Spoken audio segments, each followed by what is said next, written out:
नमस्कार प्यारे साथियों, आप सभी का स्वागत है हमारे YouTube चैनल में। ये कहानी आप सभी को कैसे लगी कमेंट में जरूर बताना। सोच बदलो, जीवन बदलो। दोस्तों, अहंकार को त्यागो, विनम्र बनो। अहंकार और विनम्रता ये दो ऐसे भाव हैं जो हमारे जीवन की दिशा को तय करते हैं। अहंकार हमें पतन की ओर ले जाता है, जबकि विनम्रता उन्नति और सच्चे आनंद का मार्ग दिखाती है। गुरुजनों, संतों और शास्त्रों में भी अहंकार को त्यागकर विनम्र बनने की शिक्षा दी गई है। अहंकार क्या है दोस्तों? अहंकार का अर्थ है स्वयं को सबसे श्रेष्ठ मानना, दूसरों को तुच्छ समझना और अपने ज्ञान, धन, शक्ति या योग्यता का अत्यधिक गर्व करना। जब व्यक्ति अहंकार से भर जाता है तो वह दूसरों का अपमान करने लगता है और अपने से कमजोर लोगों को तुच्छ समझता है। ज्ञान का अहंकार जब कोई व्यक्ति अपने ज्ञान को दूसरों से श्रेष्ठ मानने लगता है। धन का अहंकार जब व्यक्ति अपने धन के कारण दूसरों को नीचा समझने लगता है। शक्ति का अहंकार जब कोई व्यक्ति अपने बल, पद या प्रतिष्ठा के कारण अभिमान करता है। रूप और सौंदर्य का अहंकार जब कोई अपने रूप और सौंदर्य के कारण दूसरों को तुच्छ समझने लगता है। अहंकार का परिणाम सदैव विनाशकारी होता है। दोस्तों, ये न केवल व्यक्ति के व्यक्तिगत और सामाजिक जीवन को प्रभावित करता है, बल्कि आध्यात्मिक उन्नति को भी रोक देता है। रावण का अहंकार, उसने अपने बल और शक्ति के घमंड में सीता हरण किया और अंत में उसका सर्वनाश हो गया। दुर्योधन का अहंकार, उसने श्री कृष्ण की सलाह को नहीं माना और अपने अहंकार के कारण महाभारत के युद्ध में अपने पूरे वंश का नाश करवा। प्यारे साथियों, अहंकार व्यक्ति के विवेक को नष्ट कर देता है और उसे विनाश की ओर ले जाता है। विनम्रता वह गुण है जो व्यक्ति को महान बनाता है।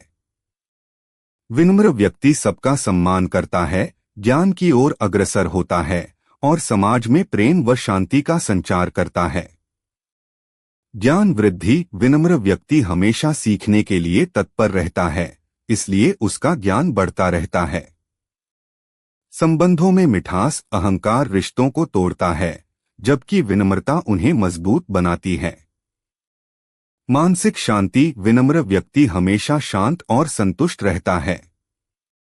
सफलता का मार्ग, महान लोग हमेशा विनम्र रहे हैं, चाहे वह महात्मा गांधी हो, श्री कृष्ण हो या स्वामी विवेकानंद।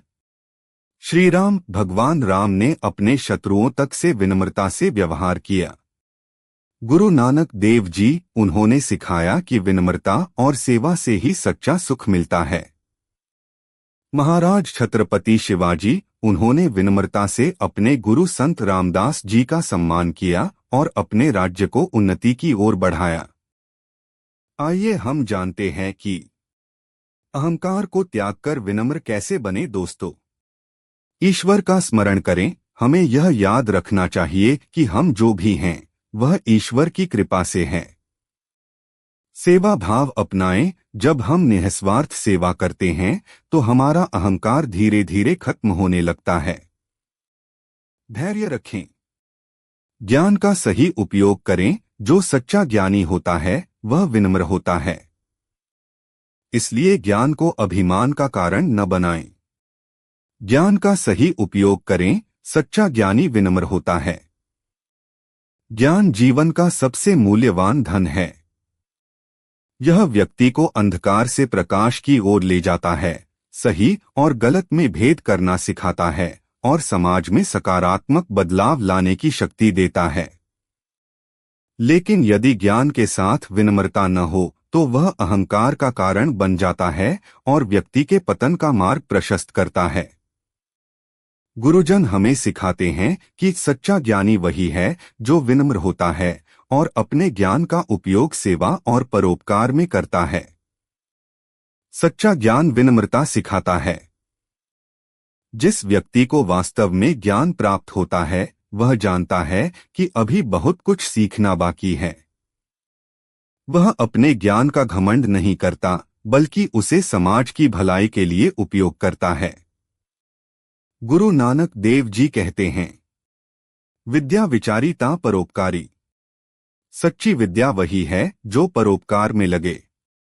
यानी यदि हमारा ज्ञान दूसरों के कल्याण में नहीं लगा तो वह व्यर्थ है। ज्ञान का अहंकार विनाश की ओर ले जाता है। अगर ज्ञान का उपयोग सही दिशा में न किया जाए और व्यक्ति अभिमान में आ जाए तो वह अपने पतन की ओर बढ़ जाता है। इसलिए ज्ञान को सदैव सेवा, भलाई और सत्य के मार्ग में लगाना चाहिए।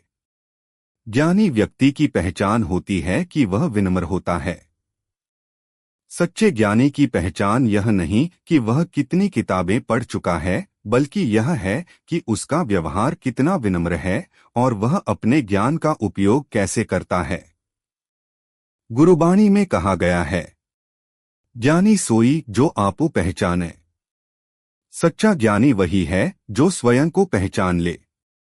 अर्थात जो व्यक्ति अपने अहंकार को छोड़कर ज्ञान को सही दिशा में उपयोग करता है वही वास्तविक ज्ञानी होता है। ज्ञान का सही उपयोग कैसे करें?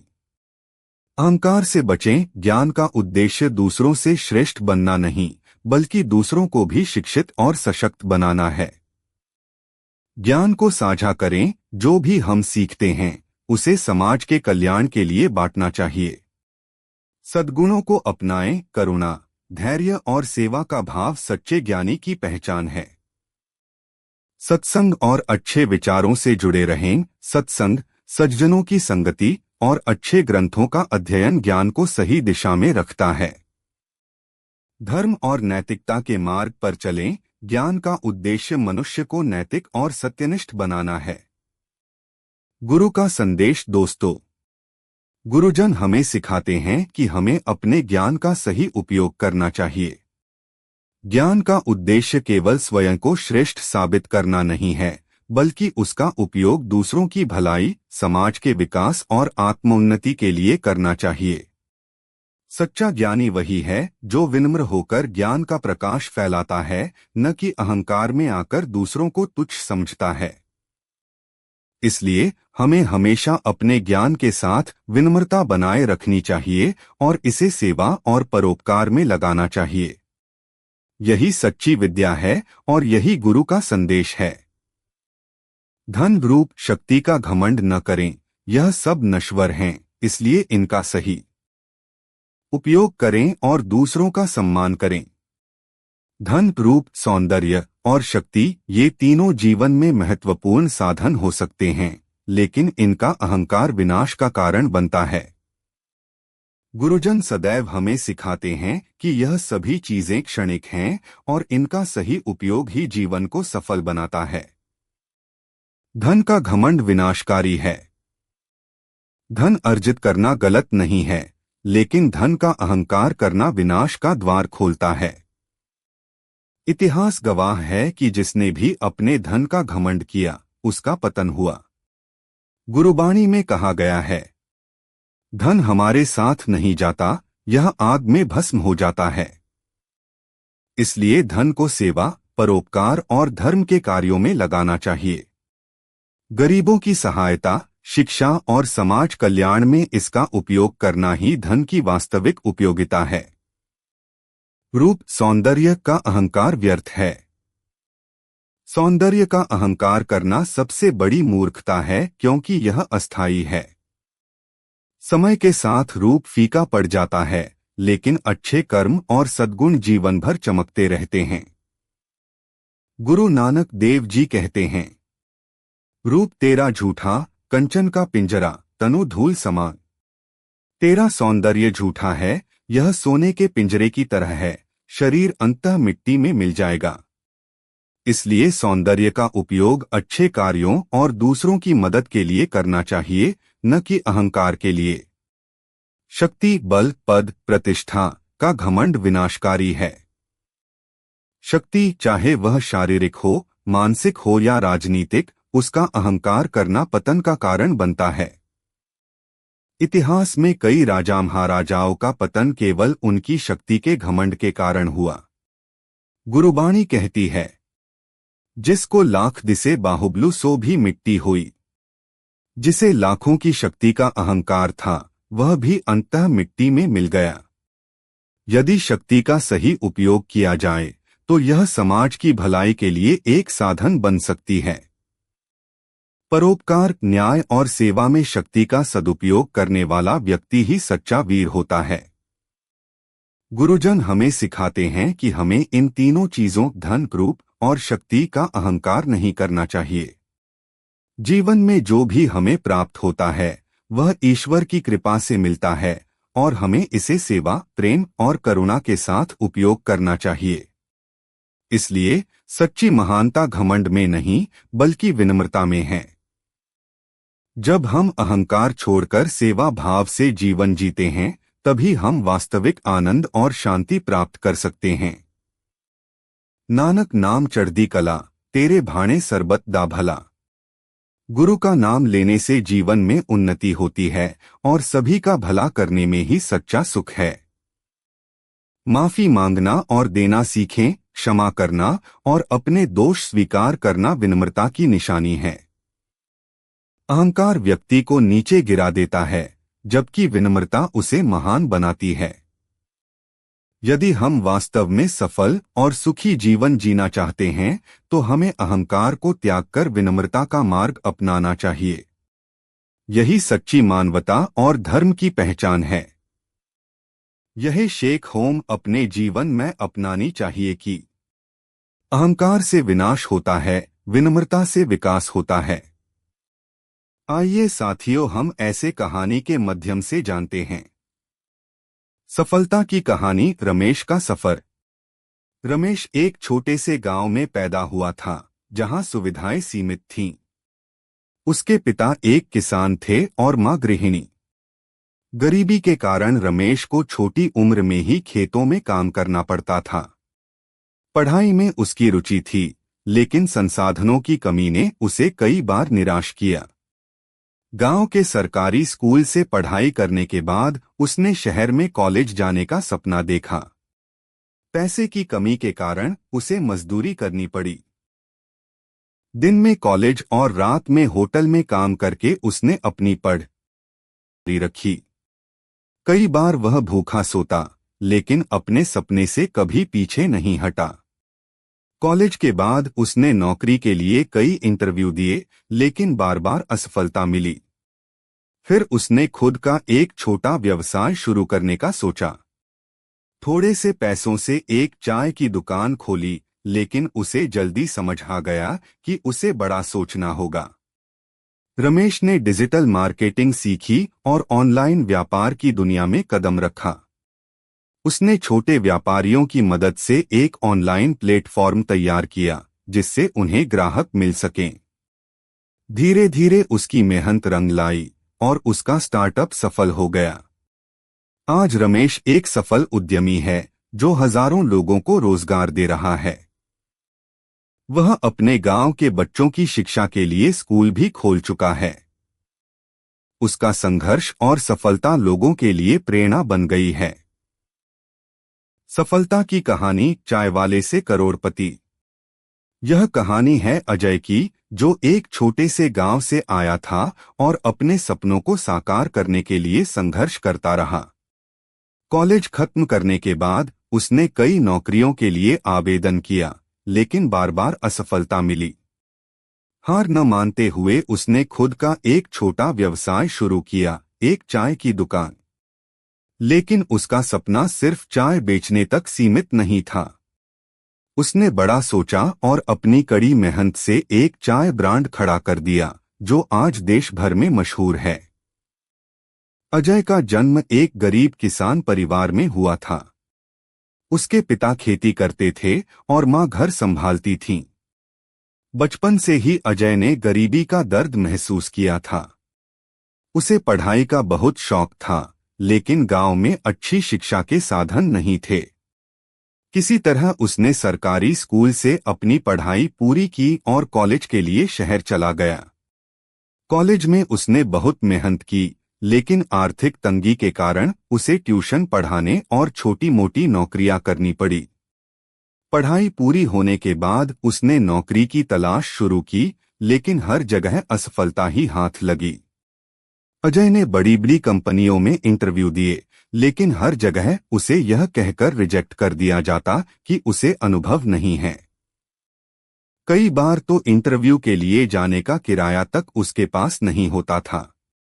बार बार असफल होने के बाद उसने सोचा कि नौकरी के पीछे भागने से बेहतर है कि वह खुद का कुछ काम करे। लेकिन समस्या यह थी कि उसके पास न तो ज्यादा पैसे थे और न ही कोई बड़ा आइडिया। एक दिन उसने देखा कि लोग सड़कों पर लगी चाय की दुकानों पर कितनी भीड़ लगाते हैं। तभी उसके दिमाग में एक आइडिया आया, अगर मैं चाय को एक नए तरीके से बेचूं तो क्या होगा। अजय ने किसी तरह कुछ पैसे इकट्ठे किए और एक छोटे से ठेले पर चाय बेचने का काम शुरू किया। लेकिन उसकी चाय आम चाय जैसी नहीं थी। उसने अपनी चाय को खास बनाने के लिए नए नए फ्लेवर जोड़े, अदरक इलायची चाय, मसाला चाय, तुलसी चाय और भी कई। वह अपनी दुकान को एक ब्रांड की तरह चलाना चाहता था, इसलिए उसने अपनी दुकान का नाम रखा अजय की स्पेशल चाय। उसने अपने ग्राहकों से अच्छी तरह बातचीत करनी शुरू की और हर ग्राहक को एक अनोखा अनुभव देने की कोशिश की। धीरे धीरे लोग उसकी चाय की दुकान पर आने लगे। अजय का चाय का ठेला अब मशहूर होने लगा था।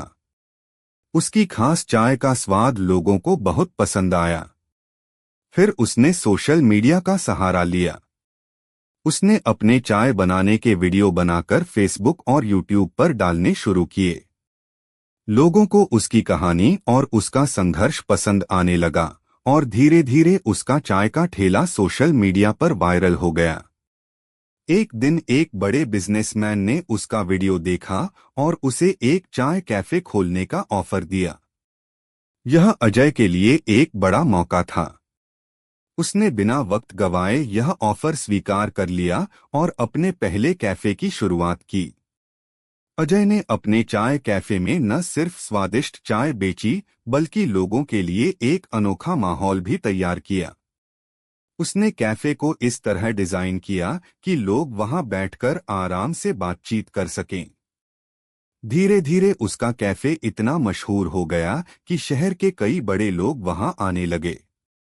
इस सफलता के बाद अजय ने और भी कई शहरों में अपने चाय कैफे की ब्रांच खोल दी। अब उसका चाय ब्रांड पूरे देश में फैल चुका था। उसकी मेहनत और लगन ने उसे करोड़पति बना दिया था। अजय ने अपनी सफलता के बाद अपने गांव की मदद करने का फैसला किया। उसने गांव में एक स्कूल खोला, जहां गरीब बच्चों को मुफ्त शिक्षा दी जाती थी। उसने कई बेरोजगार युवाओं को चाय कैफे खोलने की ट्रेनिंग दी और उन्हें काम दिलाने में मदद की। आज अजय सिर्फ एक बिजनेसमैन नहीं, बल्कि लाखों लोगों के लिए प्रेरणा बन चुका है। यह कहानी हमें सिखाती है कि अगर इंसान हार मानने की बजाय अपने सपनों के लिए संघर्ष करता रहे, तो कोई भी चीज उसे सफलता पाने से नहीं रोक सकती। अजय ने नौकरी न मिलने की निराशा को अपने आत्मविश्वास में बदला और एक ऐसा बिजनेस खड़ा किया जो आज करोड़ों लोगों की पसंद बन चुका है। सफलता उन्हें ही मिलती है जो खुद पर भरोसा रखते हैं और आगे बढ़ने की हिम्मत करते हैं। वीडियो पसंद आई है तो एक लाइक कर दें।